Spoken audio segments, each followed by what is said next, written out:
স্কুলত মোৰ দুটা ছোৱালী পঢ়ি আছিলে। এতিয়া ডাঙৰটো ইয়াৰ পৰা ওলাই গ'লে, তো সৰু ছোৱালীটো পঢ়ি আছে ইয়াতে। তো মই মোৰ যিমানখিনি জানো, মই 1 বছৰ হৈ গৈছে। তো 1 বছৰটো কমপ্লিটলি ক'ব নোৱাৰোঁ। মাজেখিনি মানে বাচ্চাবিলাকক মানে আগতে খাবলৈ একদম ৰেগুলাৰ আছিল, এতিয়া 1 বছৰ হৈছে। মাজত কেতিয়াবা দিয়ে, কেতিয়াবা নিদিয়ে। আৰু এতিয়া কণ্টিনিউ মোৰ জানামতে 7 মাহমান হৈছে কণ্টিনিউ খাবলৈ একেবাৰে টোটেলি দিয়া নাই। আৰু প্লাছ স্কুলত যিটো পানীৰো যোগানটো নাই। বাচ্চাবিলাকে যদি পানী বিচাৰে, ক'ত ৰাস্তা ক্ৰছ কৰি কাৰোবাৰ বেলেগৰ ঘৰত যাব লাগে পানী খাবলৈ। ওচৰে পাজৰে যদি পানী বিচাৰিব যায়, কিছুমানৰ গেটটো লক ৰাখি দিয়ে। আৰু মই টিচাৰকো কওঁ, মানে এই নিউজ যোগেদি, যে টিচাৰে যিটো স্কুলত যিবিলাক খাবলৈ কাৰণে যিটো চাউলটো আহে, এই চাউলটোতো ক'ৰ পৰা আহে? যিটো ধৰক আমিতো জানামতে আপোনাৰ সমবায়ৰ পৰা আহে। তো এই চাউলবিলাকে টিচাৰে কৰিলে কি ইমান দিনৰ চাউলটো? মাজত আপোনাৰ 1 মাহ হ'ব চাগে, 1 মাহৰ আগতে মানে বাচ্চাবিলাকে এনেকুৱা পচা চাউল দিছে, সেইটো চাউলটো মানে ভগাই দিছে যাতে পচি যোৱা চাউলে বাচ্চাবিলাকে এনেই বেগত লৈ গৈছে ভৰাই পেলাই। এইটো ক'ৰবাত এই চৰাই-তৰাইবিলাকক দি পঠালে আৰু খাবলৈ দিলে আৰু সেনেকা চাউলটো। তো সেনেকা মাষ্টৰৰ ব্যৱহাৰ। তো আমি মানে ৰাইজে বা আমাৰ যিবিলাক বাচ্চাবিলাকৰ গাৰ্জেনবিলাকে আমি এইটো ভাবিছোঁ যে এনেকুৱা টিচাৰক আমাক নালাগে। এই টিচাৰক আমাক সলনি কৰি বেলেগ টিচাৰ লাগে।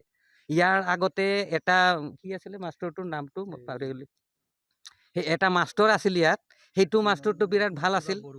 কিবা বৰুৱা নাম। এইটো মাষ্টৰক আমাৰ হেড মাষ্টৰে মানে তাক কিবা বিতৰ্ক কৰি তাক কিবাকে ইয়াৰ পৰা খেদি পঠালে আৰু ই দায়িত্বটো লৈ লৈছে। আৰু সি পূৰণ নকৰে। ৰেগুলাৰটো আহে কেতিয়াবা আৰু কেতিয়াবা মিক্স কৰে, আহে আৰু গুচি যায়। একদম মানে আপোনাৰ ৰাতিপুৱা আহিব, বাচ্চাবিলাকে ঘৰৰ পৰা ৰান্ধি বাঢ়ি মা বাপেকে খুৱাই পঠোৱা সময়টো তাৰ কাৰণে মানে লেট হৈ যায়।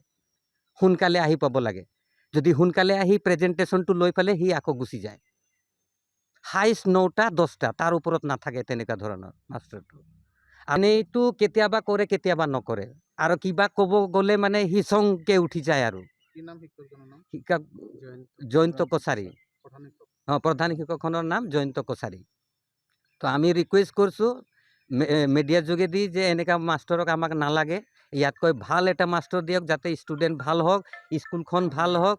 আৰু আমাৰ ইয়াৰে যিকেইটা ষ্টুডেণ্ট আহি পঢ়ি আছে, এটা চব গৰীব ঘৰৰ ল'ৰা ছোৱালী। মা বাপাকে হাজিৰা কৰি খায়, যে ভাবে যে মোৰ বাচ্চাটোতো স্কুলত 1 টাইমৰ খানা খাব পাব, তাৰ কাৰণে বাচ্চাবিলাক ৰাতিপুৱা খুৱাই পেলাই দুপৰীয়াৰ খানাটো ইয়াতে খাক বুলি পঠিয়াই দিয়ে। এনেকুৱা জেগাত যদি মাষ্টৰে এনেকুৱা ব্যৱহাৰ কৰে, তেতিয়াহ'লে আমি বেয়া পাম। এনেকুৱা মাষ্টৰক আমাক নালাগে। ভাত চাত দি আছিল ভালে, কোনদিকে আজি 4ৰ পৰা কি জানো 2 মাহৰ পৰা নেদা হয়। তাৰপিছত আকৌ 5ত উঠিলে, আজিলৈকে ভাত পানী একো নেদে। বৰঞ্চ দমকলটোও ঠিক নকৰে। বাচ্চাকেইটা ঘৰৰ পৰা পানী লৈ আহে, ইয়াৰ ঘৰত যায়, তাৰ ঘৰত যায় পানী আনিবৰ কাৰণে। সেইগিলা আমি ক'লে কি কয়, তাৰ স্কুলৰ তাৰ একাউণ্টত বোলে পইচাই নোসোমায়। চব স্কুলত আমি কওঁ, চব স্কুলত যদি সোমায় আপোনাৰ তাতে কিয় নোসোমায়?